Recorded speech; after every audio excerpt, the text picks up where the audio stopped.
Okay, Assalamualaikum warahmatullahi wabarakatuh. Selepas ni saya akan share skrin ya.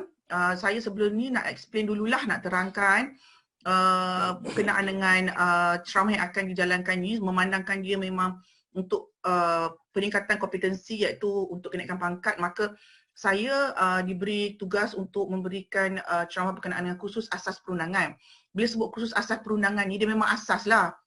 Jadi kalau sesiapa yang saya tengok dah ada legal background tu, mungkin dia rasa benda ni simple sangat.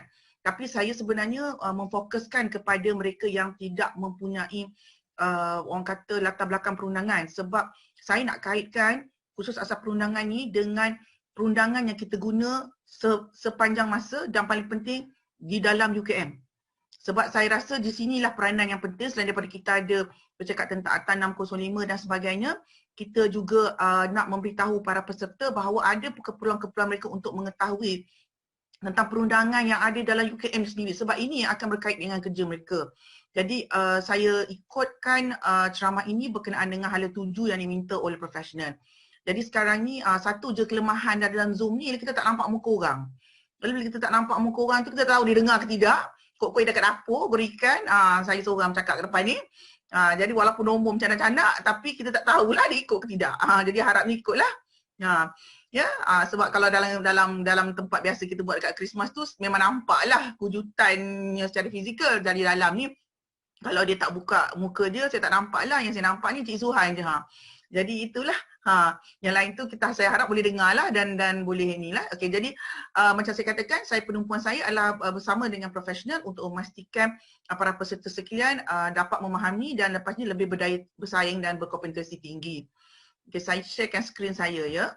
Apa itu undang-undang? Kena tahulah apa itu undang-undang sebab undang-undang ni amat penting. Dia bermula dengan tingkah laku. Itu sebab saya kata ianya bermula dengan tingkah laku. Tingkah laku bererti apa yang kita buat, apa yang kita lakukan setiap hari itu sebenarnya membentuk kepada perkara yang dianggap sebagai adat. Jadi adat ni diterima sebagai sebahagian daripada undang-undang sebenarnya. Dalam undang-undang antarabangsa, undang-undang domestik memang ada adat yang diterima dan dibentuk menjadi undang-undang. Atau perjanjian. Perjanjian ni bertulis lah. Maknanya macam kita buat kerja, buat perjanjian untuk berkontrak dan juga untuk apa-apa juga perjanjian yang bertulis.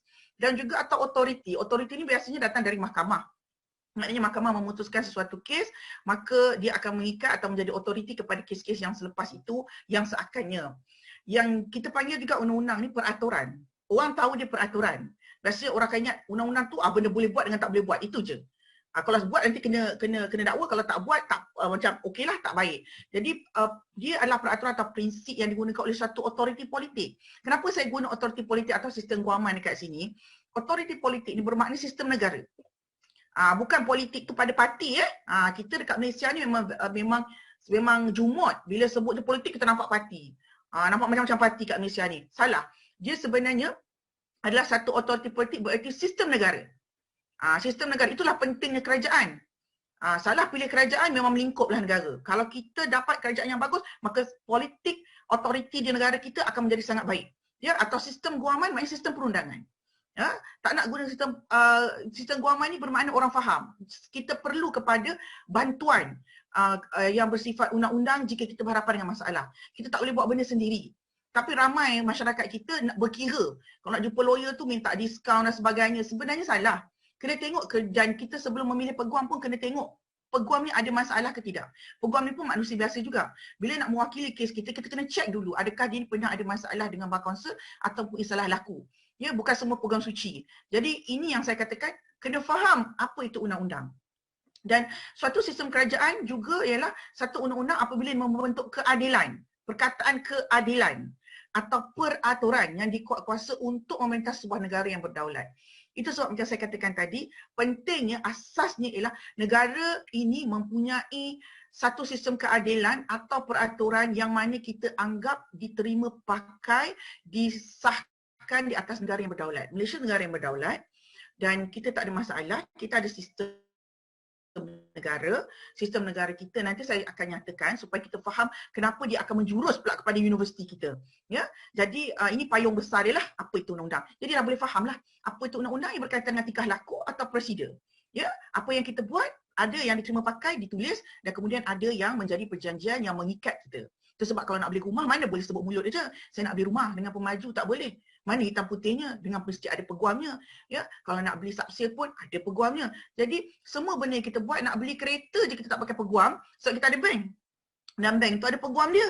Jadi semua hire purchase yang kita buat tu disimpan oleh bank. Bila kita tak bayar, maka akan keluarlah surat daripada peguam bank. Jadi macam itulah. Maknanya tak ada yang kata ia akan terlepas daripada aturan. Apa jua tindak tanduk kita dalam kehidupan kita memang dikawal oleh undang-undang. Ya.